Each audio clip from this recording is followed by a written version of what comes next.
That one business idea changed Kapil's whole life. Kapil was born in a small coastal town where life moved slowly and the ocean carried both beauty and danger. His father worked as a fisherman, struggling every day with the tides, while his mother snitched clothes for neighbors to earn a little extra. Growing up, Kapil often sat on the sand watching the waves crash against the shore, dreaming of a big life that family couldn't have. But dreams were always far from reality. After completing his college education in business administration, Kapil thought life would open new doors. He wanted to do something different, not the usual small shops or the government jobs that most people around him settled for. But reality struck him hard. Every interview ended with rejection, every application with silence. After months of failure, Kapil felt trapped in the same poverty he wanted to escape. By the age of 26, he had to take on several small jobs, helping at a local grocery store, driving a delivery van, even working as a receptionist in a small company. Nothing lasted. He was restless, unable to accept a life without purpose. His life slowly moved ahead. Some went abroad, some got government jobs, some married and settled down. Kapil, on the other hand, felt like he was standing still while the world kept running forward. The frustration grew deeper when his father's health declined. Years of working in a salty wind and surviving on cheap food had weakened his lungs. Hospital bills piled up, and Kapil borrowed money from neighbors just to keep medicines flowing.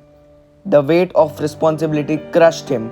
Many nights he sat quietly outside the small house, staring at the sea, wondering if his life was destined for failure. But faith has a strange way of planting seeds in a moment of despair. One humid evening, after a bitter argument with his uncle who accused him of being useless and a burden, Kapil stormed out of his house. He walked along the beach, barefoot, anger boiling inside. The beach, once his place of peace, now looked like a graveyard of waste. Plastic bottle, fishing nest, empty pockets, and broken toys floated near the shore, stuck in the sand like a scare on nature. The ocean he once loved looked sick, suffocated under human greed. Kapil bent down, picked up a crushed water bottle, and stared at it. His mind replayed the scenes of mother snatching old torn clothes to reuse them, his father fishing old nets as them buying new ones. His family was always lived with an idea of making something useful out of the useless. But here was a mountain of plastic, useless, ugly, yet everywhere. For the first time, something inside him clicked him. What if this waste is not waste at all? What if it can be something else? The thought was raw, vague, almost ridiculous, but it stayed. Over the next days, Kapil couldn't stop thinking about it. Every morning he passed the store, he noticed the piles of plastic growing, tourists left bottles behind, fishermen dumped nets, and tides brought more waste from the deep sea. People ignored it, walking past as if they didn't exist, but Kapil felt it calling him. He started researching in cyber cafes because he couldn't afford a laptop. He read articles about recycling, watched videos on people turning trash into art, and even learned how some small startup in Europe made furniture out of recycled materials. But no one around his town had ever tried something like this. Most people didn't even believe recycling could be profitable. Till the idea grew, he imagined chairs made out of compressed plastic, tables scraped from recycled waste, even decorative items people could keep in their homes. This wasn't just about money, it was about fighting back against the waste that destroyed the every ocean his father depended on. But how does a poor man with no saving, no connection, and no knowledge of manufacturing start with a crazy idea? Kapil decided to take the smallest step possible. He collected a few bottles, washed them, cut them into pieces, and tried to melt them using a metal pot on a small stove in the backyard. The result was disaster. The plastic produced smoke, the pot got damaged, and mother scolded him for wasting fuel. Neighbor laughed when they heard about his plastic experiment. His uncle taunted, "People can't even find jobs, and you think you will build furniture out of garbage? Grow up, Kapil." For a week, he stopped trying. The shame was too much, but at late night, when everything was quiet, the idea used to die. It whispered in his ear, "This is your chance, Kapil, don't let it go." So he tried again. One afternoon, while collecting plastic waste near the shore, Kapil noticed an old foreign taking photographs of polluted beach. Curious, he approached him. The man introduced himself as David, a retired environmental scientist traveling across country to study ocean waste. Kapil shared his idea hesitantly, expecting a ridicule, but to his surprise, David instead listened carefully. His eyes lit up. "Young man, this is not foolish idea. This is the future. If you find a way to recycle plastic into useful products, you are not just building a business, you are saving the planet." Those words fuel of Kapil's burning fire. For the first time, someone outside his family believed in him. David explained basic methods of recycling, suggested simple machines Kapil could build by himself, and even connected him to a few websites where second-hand equipment was sold cheaply. Kapil couldn't afford them, but he started sketching designs for a small manual machine he could build using a scrap material. With the help of local mechanic, Kapil assembled his first crude shredder, a hand-powered machine that could cut plastic into the small flakes. It wasn't perfect, but it worked. He felt like a scientist discovering fire. Day by day, he collected bottles, shredded them, and stored the flake in sacks. But shredded plastic was still useless until he could mold it. He studied methods to heat and press plastic into shapes. After weeks of trial and error, using an old car jack and heavy steel mold made by the mechanic, he created his first prototype, a small square tile made of compressed plastic. It was ugly, uneven, and smelled faintly of burned plastic. But when he held it in his hand, Kapil felt something that he had never felt about. Kapil's excitement was short-lived. His family worried he was wasting time. His mother begged him to find a stable job. Creditors knocked on the door, asking for money he had borrowed from his father's treatment. The uncle laughed louder than ever, spreading rumors that Kapil has gone mad. But Kapil refused to stop. He worked as a delivery driver during the day to earn little money and spent nights collecting plastic and running experiments. His hands developed burns and cuts. His clothes smelled of chemicals, but slowly the tides improved. He started showing them to local carpenters and shopkeepers, asking if they could use for tabletops or flooring. Most rejected him outright. Some mocked him. One carpenter even threw the title back at him, saying, "Who will buy this garbage?" Yet deep inside, Kapil knew he was close. One day, while carrying a sack of shredded plastic on a delivery van, Kapil's vehicle broke down near a luxury resort. While waiting for help, he sat by the gate with the sack beside. A curious resort manager noticed him and asked what was inside. Embarrassed but honest, Kapil explained. The manager was intrigued. He invited Kapil inside, listened to his idea, and then said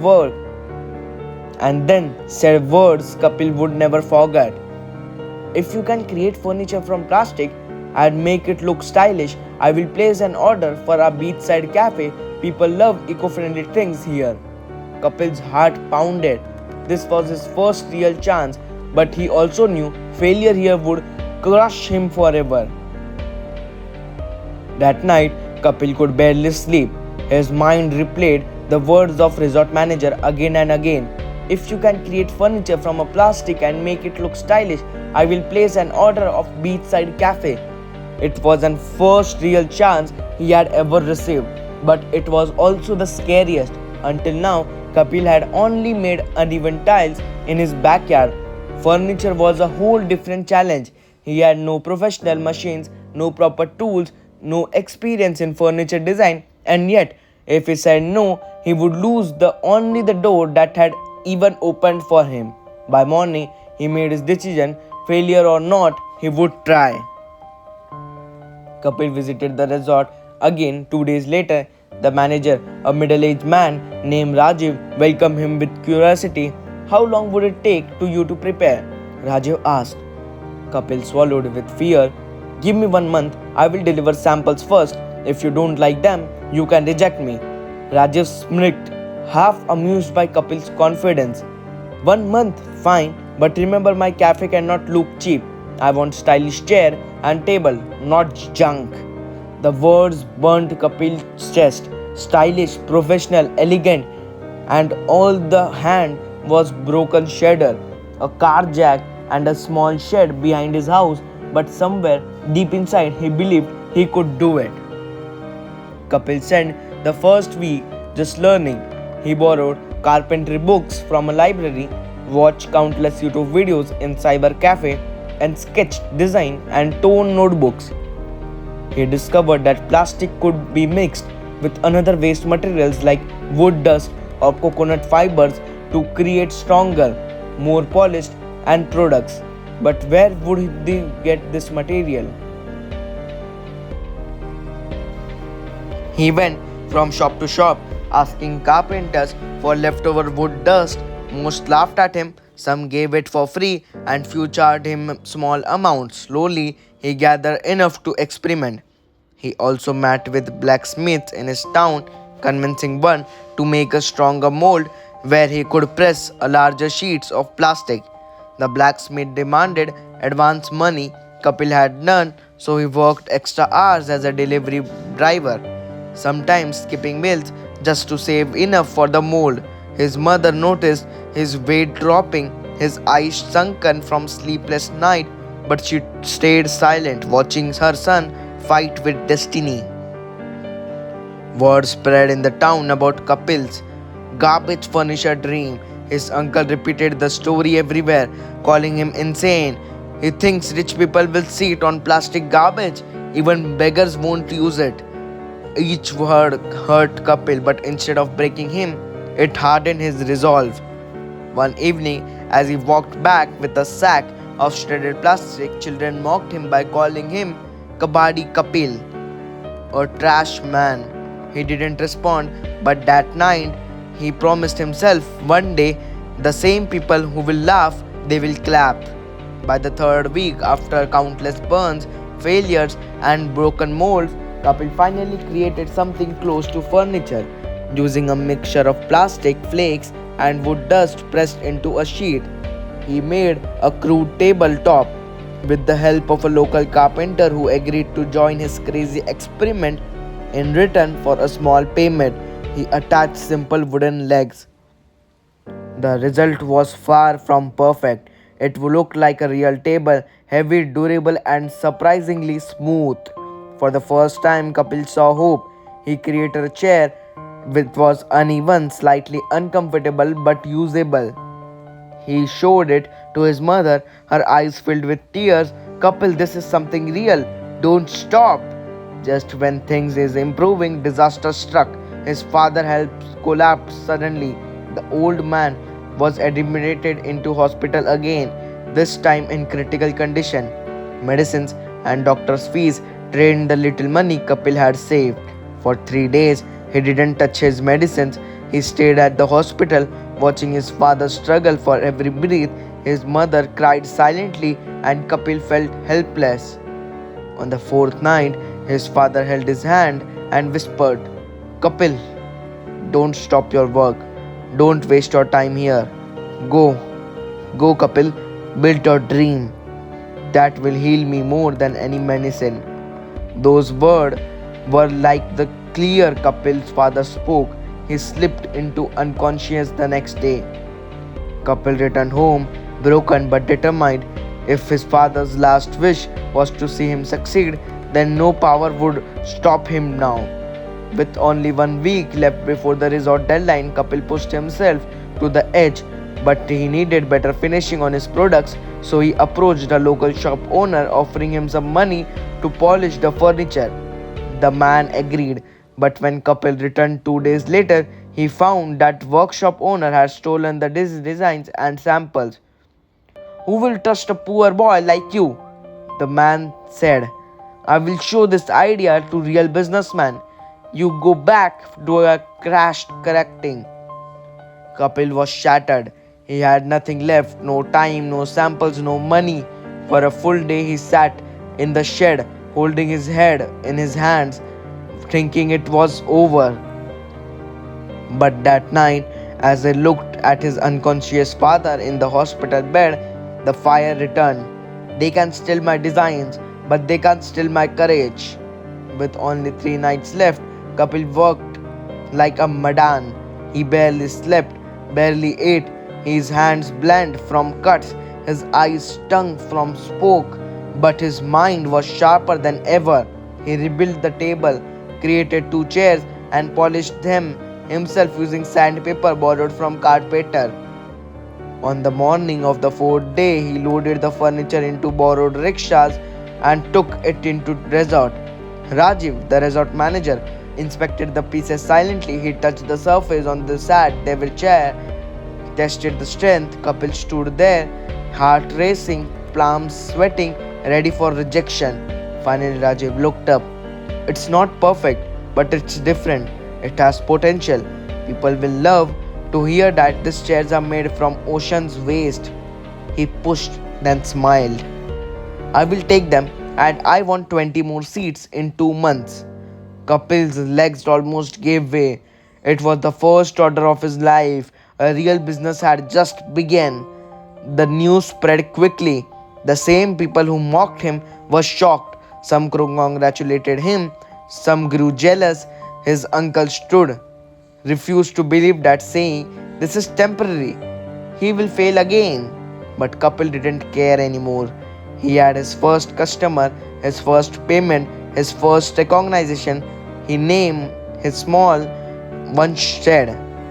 It wasn't just a workshop, it was a mission. Yet, new struggles appeared.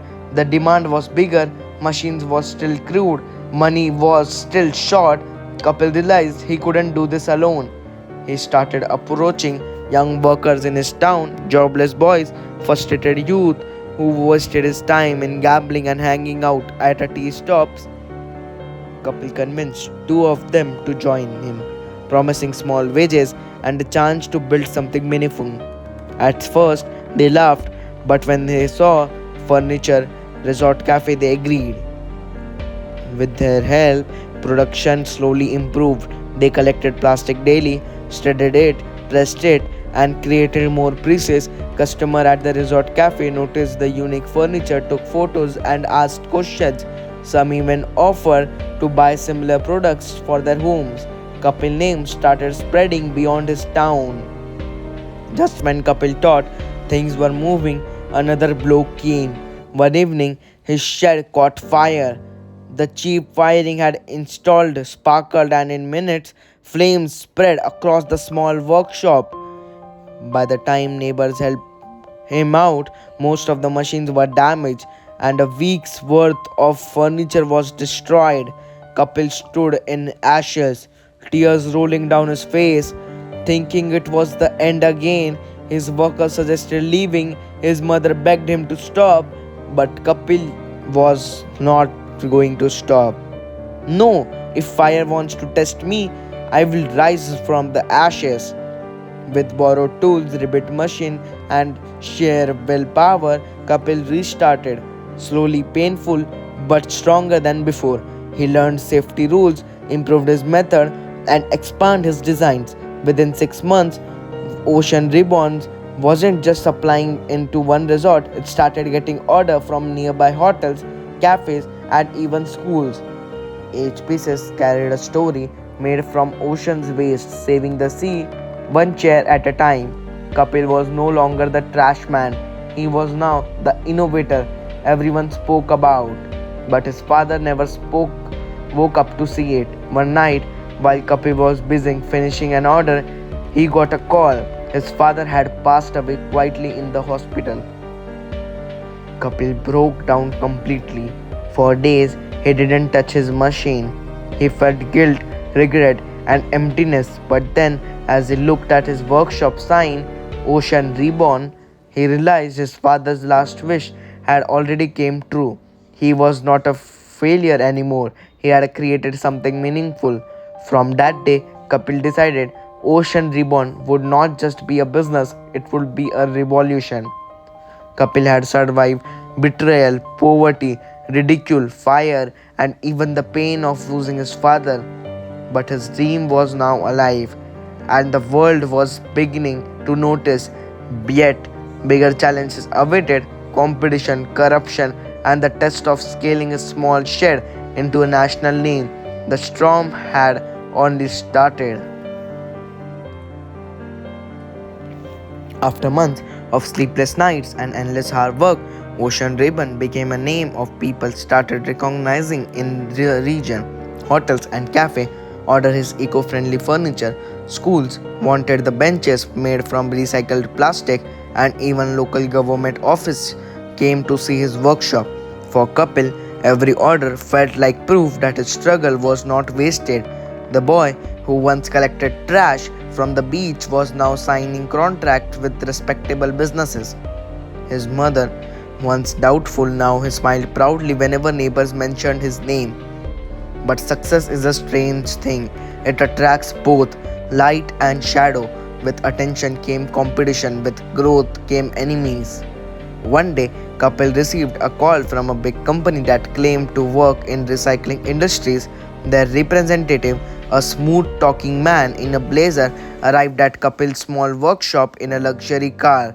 "Mr. Kapil," the man began, "we have been watching your work. Impressive. But let's be real. You cannot supply large-scale orders with this setup. Why don't you just sell your idea to us? We'll pay you good amount and you can walk away free from stress." Kapil froze. Part of him was tempted. He was tired, still poor, and money they offered could change his life overnight. But then he remembered his father's last words, his sleepless night, his burnt hands, and his father's funeral where he swore never to give up. So he shook his head. "No, Ocean Ribbon is not for sale. This is not about just business, it is my mission." The man smirked, leaving behind a warning. "Then be ready. Small fish like you don't survive long in the ocean of large sharks." Within weeks, Kapil noticed problem. Supplier who once gave him wood dust and scrap suddenly refused. The carpenter who helped him to polish furniture stopped answering his calls. Even plastic collectors who supplied him stopped showing up. Slowly he discovered the truth.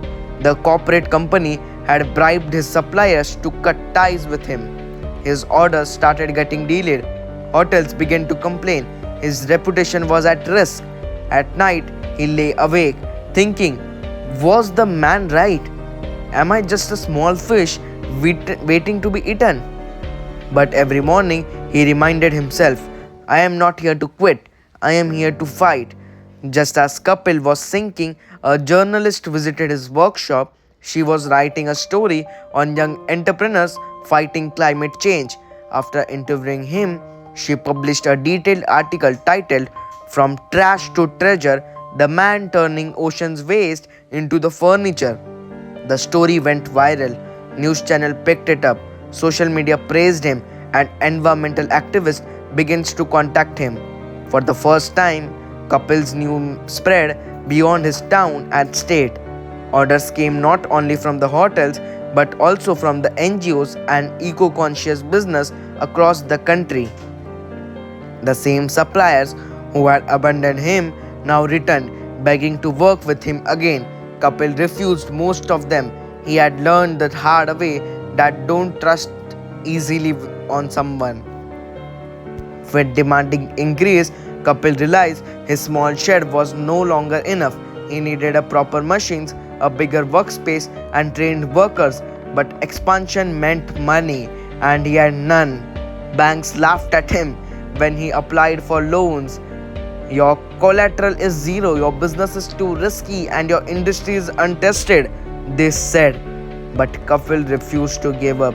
He pitched his story everywhere at local business events, at college, even on online crowdfunding platforms. Slowly, people started contributing. Environmental groups donated, young students volunteered, and finally, one angel investor agreed to fund his machine not because of profit but because he believed in Kapil's mission. With the new investment, Ocean Reborn expanded into a small factory for Kapil. Walking into the factory for the first time felt surreal. He had gone from melting bottles in a backyard stove to running a team of 20 workers inside proper building.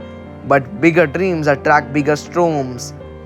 Among his new team was a young engineer named Arvind, smart and ambitious. At first, Arvind worked with dedication, designing machines to make better furniture. Kapil trusted him deeply, almost like a younger brother. But as months passed, Arvind grew greedy. Secretly, he began contacting the same corporate company that once tried to buy Kapil out. He shared design, manufacturing process, and even customer contacts.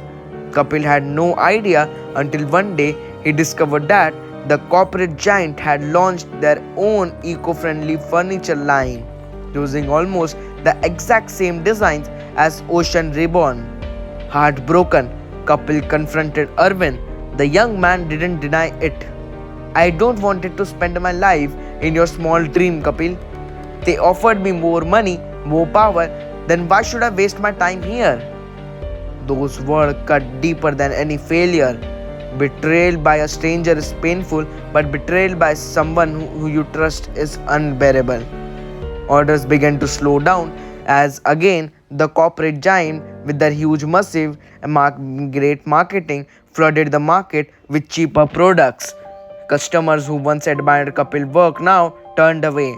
Within once once reborn Within months, Ocean Reborn finances collapsed, salaries delayed, workers left, and debts piled up. Kapil was at the edge of bankruptcy. One night, sitting alone in the factory, staring at piles of unsold furniture, Kapil cried for the first time of years. He whispered, maybe they were right, maybe I am not meant for the world of business. But then he remembered his father's voice. Don't stop your work, don't waste your time here. Go, go Kapil, build your dream. Whispers his tears, Kapil stood up. No, this is not the end. This is just another storm. Instead of fighting the corporate giants in the market, Kapil decided to build a new one. He shifted focus from luxury hotels to local communities, schools, and NGOs.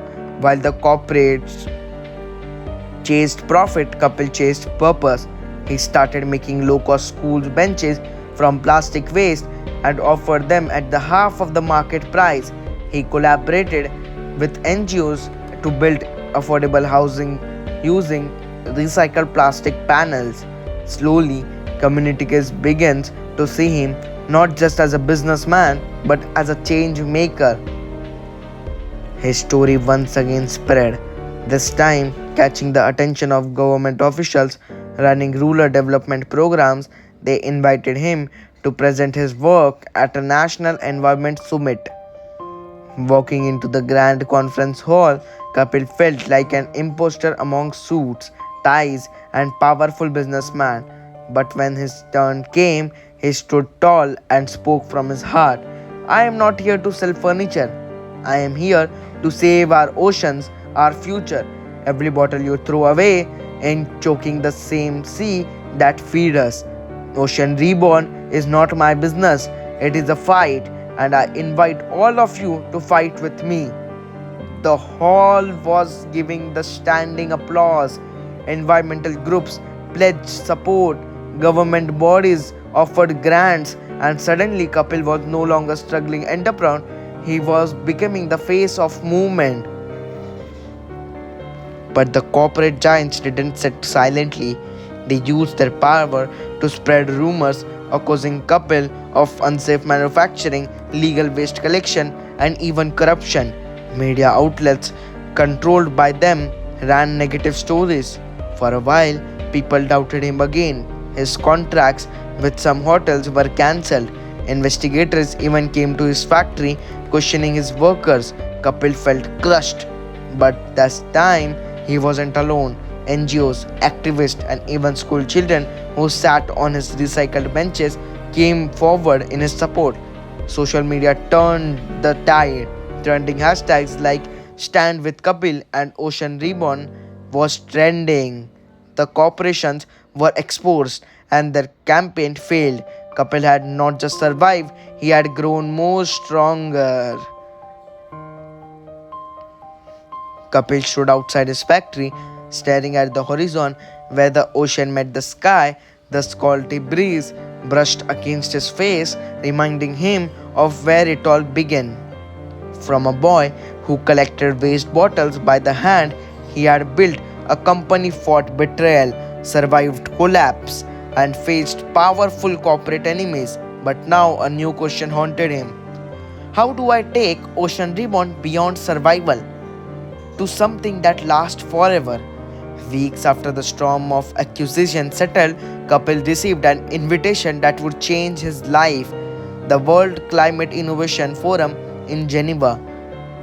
It was one of the largest platforms for innovators, leaders, and change makers. People from over 70 countries would be there. The organization wanted Kapil to present Ocean Reborn as an example of grassroots innovation against climate change. When he showed the letter to his mother, she cried, "Your father would be proud, Kapil. You are going to on the world stage."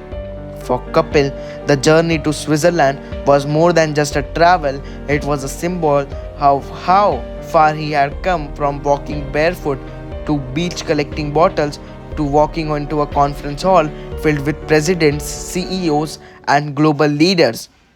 But deep inside, he was nervous. What if they see me as just a small town entrepreneur? What if they laugh me at my broken English? What if I fail? Suman, his childhood friend who now helped him to manage Ocean Reborn, told him gently, "Kapil, you are not going there to impress them with your English. You are going there to tell your story, and stories speak louder than language." When his turn came, Kapil walked nervously to the podium. The hall was packed with leaders in suits. Media came at flashing cameras from every corner.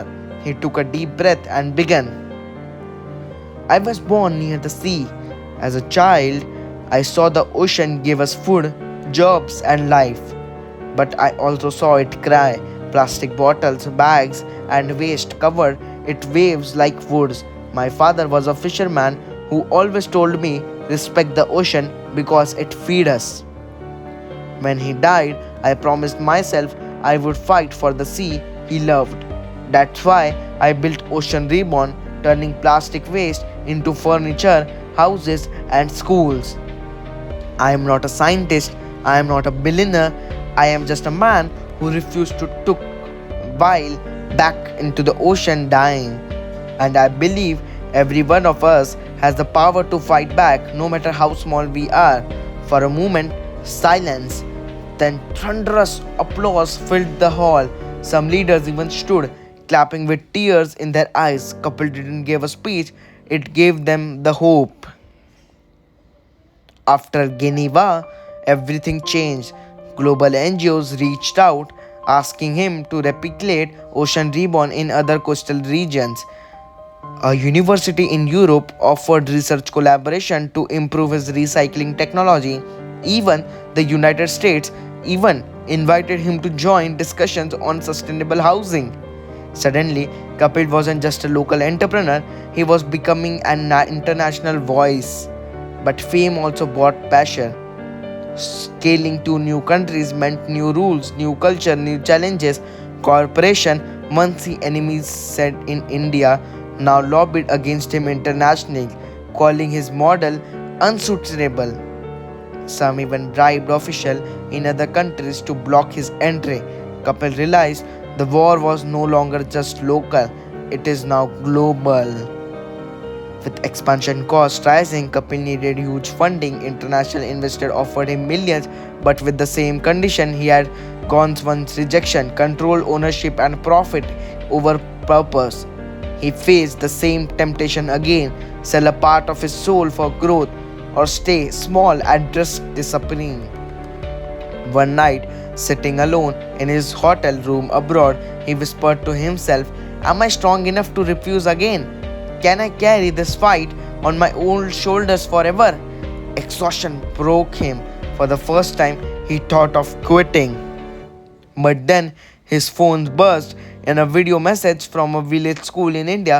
Children were sitting on the benches made by oceans, ribbons, recycled plastic.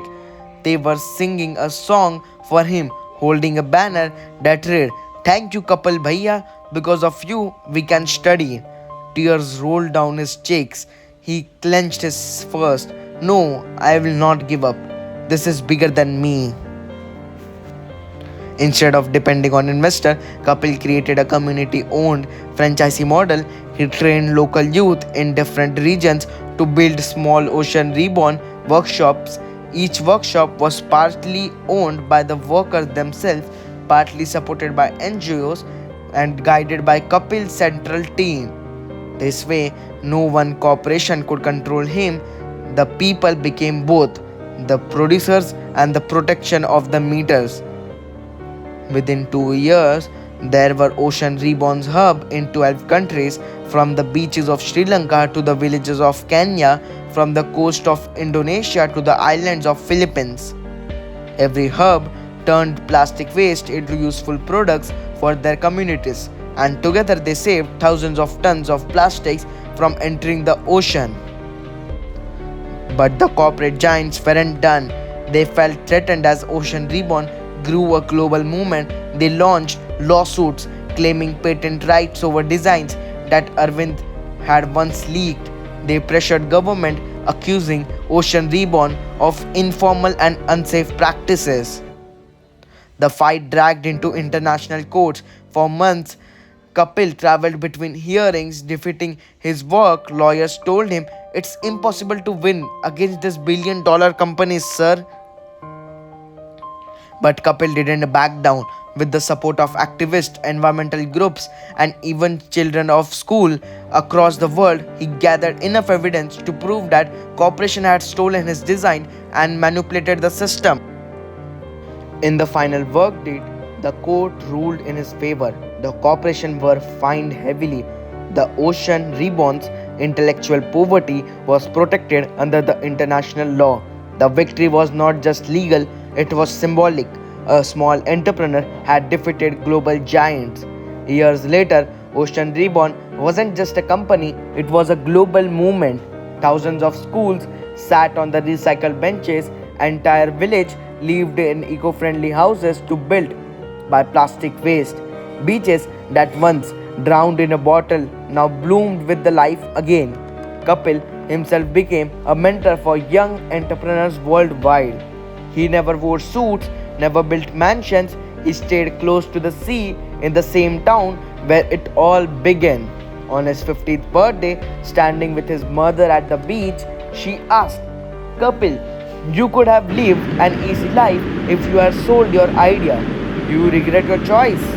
Kapil smiled, watching the waves sparkle under the sun. "Mama, look at the ocean. Do you see how clean it is today? This is my wealth. This is my profit, and no money in the world could replace this." Kapil's story became part of school's textbook, inspiring millions. His model of community-driven recycle enterprises spread across continents. He started with nothing but a promise to his father and a dream to save the ocean. He ended by creating a legacy that the world would remember forever.